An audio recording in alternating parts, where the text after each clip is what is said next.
Hills. You must not pass when approaching the top of a hill where you cannot see ahead to be sure of safe passing. Driving on empty rural highways can be just as dangerous as driving in heavy city traffic. It is easy to relax your attention and suddenly come upon a dangerous surprise. Slow-moving farm equipment just over the crest of a hill or a low spot covered with water are not unusual hazards in rural driving.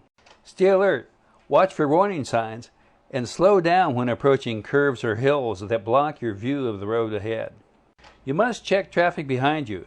This is the only way to know if someone is following too closely or coming up too fast, and it will give you time to do something about it. It is very important to look behind you when you're driving down a long or steep hill. Sometimes you will need to turn your car around in a very small space. Use a three-point turn only if the road is too narrow for a U-turn and you cannot go around the block. To make a three-point turn, move as far right as possible, check traffic, and signal a left turn. Turn the steering wheel sharply to the left and move forward slowly. Stop at the curb or edge of the roadway. Shift to reverse. Turn your wheel sharply to the right, check traffic, and back your vehicle to the right curb or edge of the roadway. You can now move in the opposite direction. Check traffic and move forward. Never make a three-point turn or a U-turn on a curve or a hill. Beware of dangers caused by slower moving trucks or buses on hills or mountain roads. Watch for slow moving trucks or buses going both up and down hills. Heavy vehicles cannot maintain speed when climbing hills and must go slowly down hills to stay under control. Watch for trucks or buses that may be in trouble. Smoking wheels or a high speed can be signs of brake trouble. If you encounter this situation, fall back. Do not pass. Mountain driving. Mountain driving can be very different from normal driving conditions. A hazard you should be aware of are steep hills. If your vehicle experiences difficulty traveling up steep roadways, pull off the road at the first place you may do so safely, or stay in the right lane to allow other vehicles to pass. Do not coast downhill by shifting into neutral or disengaging the clutch. On narrow mountain roads, drive as far to the right as possible and sound your horn when you cannot see at least 200 feet ahead. If the dirt on the side of the road is soft, don't leave the pavement except in an emergency. Don't pull out to pass unless you know you have enough space to return. Before you return to the driving lane, be sure you aren't dangerously close to the car you have passed. Don't count on having enough time to pass several cars at once. Don't count on other drivers making room for you. On a one-lane mountain road, when two vehicles meet on a steep mountain road where neither can pass, the vehicle facing downhill must back up until the vehicle going uphill can pass. The driver going downhill has a greater amount of control when backing. On small country or mountain roads, it is a good idea to drive with your headlights on, even on sunny days. This will help other drivers see you. Your headlights may help you avoid a head-on crash. Don't forget to turn them off when you park. You may have to flash your headlights under certain circumstances to get the attention of another driver who may not see you. Engine overheating. Your car's motor may get overheated at high altitudes. If your engine overheats, stop in a safe place off the road. Set the brakes and move the shift lever to neutral or park. Raise the hood, but do not try to remove the radiator cap. Idle the engine to increase airflow. Turn on the heater, or, if the vehicle has air conditioning, turn off the air conditioning and turn on the heater until the temperature gets back to normal. If after a short time the temperature does not begin to drop, turn off the engine. Your vehicle may need to be towed to a service center. Vapor lock may make your car hard to start when the motor is overheated. Give it time to cool and try again. Don't run your battery down. Expert drivers try to scan the entire driving scene at least 10 seconds ahead. On the highway, 10 seconds is about a quarter of a mile. Doing this will help you avoid the need for last-minute moves. It will also be easier to keep your vehicle on a steady path rather than weaving in its lane. Scanning does not mean looking at the middle of the road. It means taking in the entire scene, including hills and the side of the road.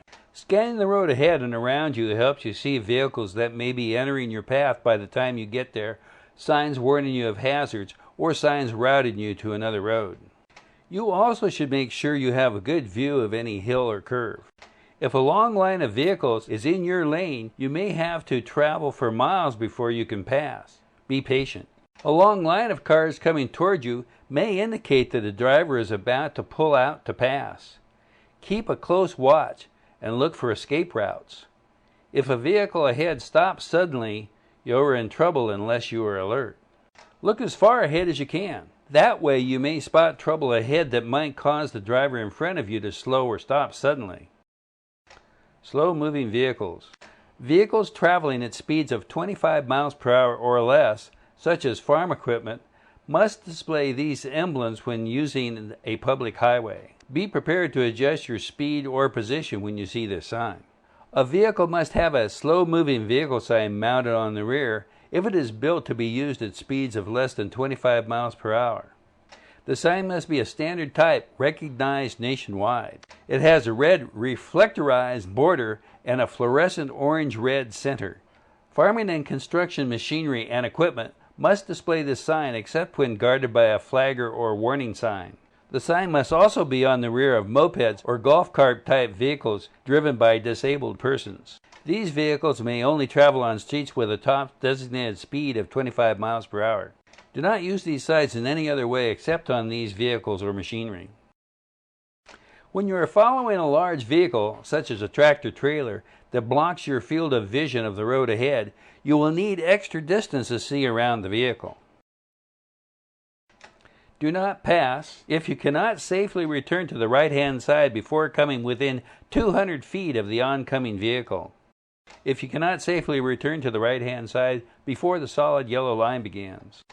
On a curve or hill when your view is obstructed. Within 100 feet of a marked or unmarked intersection or railroad crossing. Within 100 feet of any bridge, viaduct, or tunnel when view is obstructed. Driving at night. You will need to drive with extra care at night. You cannot see as far ahead or to the side, and glare from oncoming cars can reduce your vision even more. Headlights are a poor substitute for daylight. Never drive so fast that you cannot stop within the distance you can see ahead with your lights. Use low beams when driving on city or town streets. Use high beams on highways when no other vehicle is coming toward you within 500 feet. Switch to low beams whenever you meet oncoming traffic to avoid blinding the other driver. When following another car, use low beams whenever you are within 200 feet. If the high beams of the oncoming car are not dimmed, avoid looking directly at the bright lights. Glance towards the right side of the road, then look ahead to determine the position of the oncoming vehicle. Keep doing this until you have passed the other vehicle. Adjust your speed to conditions. No person should drive a vehicle on a highway at a speed greater than will permit him or her to stop within the assured clearance distance ahead. When driving conditions are less than ideal, all persons operating motor vehicles on public highways should drive at a prudent speed not greater than is reasonable, having due regard for the following conditions. When traffic is heavy, congested, or moving slowly, when the road surface is rough, icy, wet, or otherwise providing poor traction, when the width of the roadway reduces the margin of safety, or when conditions such as rain, snow, fog, dust, or smoke affect sight, distance, and traction.